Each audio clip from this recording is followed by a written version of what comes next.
Why every entrepreneur has to consider incorporating a private limited company while kickstarting their business?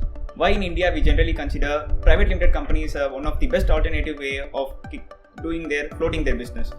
Let's do analysis. Let's understand it. First, let's understand the features of the private limited company. It gives a separate legal entity. Means what? You are differentiated from your company. Your personal assets and liabilities are well protected and it has no interference with your business. So if any point of time, if your business is not going well and you want to liquidate your business, that won't affect your personal assets and liability. It is well protected. That is the most brilliant advantage of a private limited company. And moreover, it gives you a brand image, wherein when you are projecting yourself to the client or to a fundraising agent or to a banker, they would see you as a company as a whole, as a corporate entity, wherein this gives you a multiple advantage in front of the public image. So the next question comes to our mind is how much capital that is required to initiate my business. In India, it is very funny to know that even within a penny of rupee, we can start our private limited company. Means only the paid up share capital part, not a compliance one. In a company, we have a two-layer structure, wherein one is infusing the capital, those who are called as shareholders, and another one is managing the business, whom they call as director. Minimum 2 directors sufficient and 2 shareholders sufficient to initiate a business. Even the shareholder and director may be the same person. As I said earlier, the most important feature of a private limited company is that it helps you to expand your business a lot. It helps you to give a good brand image, and even you can do a pitch test presentation to your potential investors and can raise money from it. Venture capitalists and private equity firms are generally more interested towards the corporate. They don't want to do a business with a person who is not as corporatized as it is.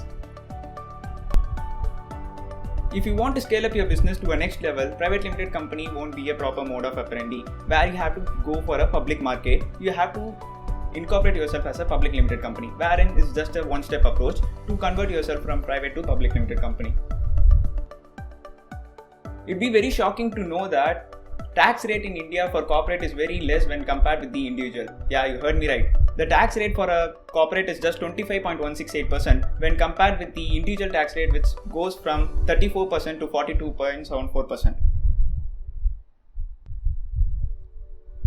But having a private limited company comes along with some cost, as you have to pay to the regulatory, that is MCA, Ministry of Corporate Affairs, is the body which ensures the compliance of the private limited company, and moreover you have to appoint an auditor within 30 days of your incorporation, and then you should have regular compliance like filing annual returns, etc.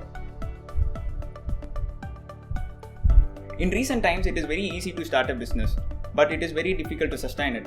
To do that, the private limited company will help you a lot. To start a private limited company, we can do with one single form called Spice Plus, wherein it assists you to get a PFESI registration, GST registration, etc.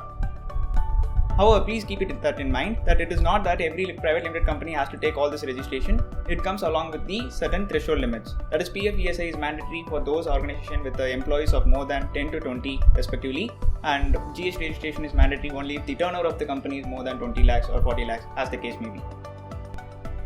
So the all-in cost for floating a private limited company, it picks around 20,000 and it goes up to around 42,000, and depends on your scale of operations, it even go high.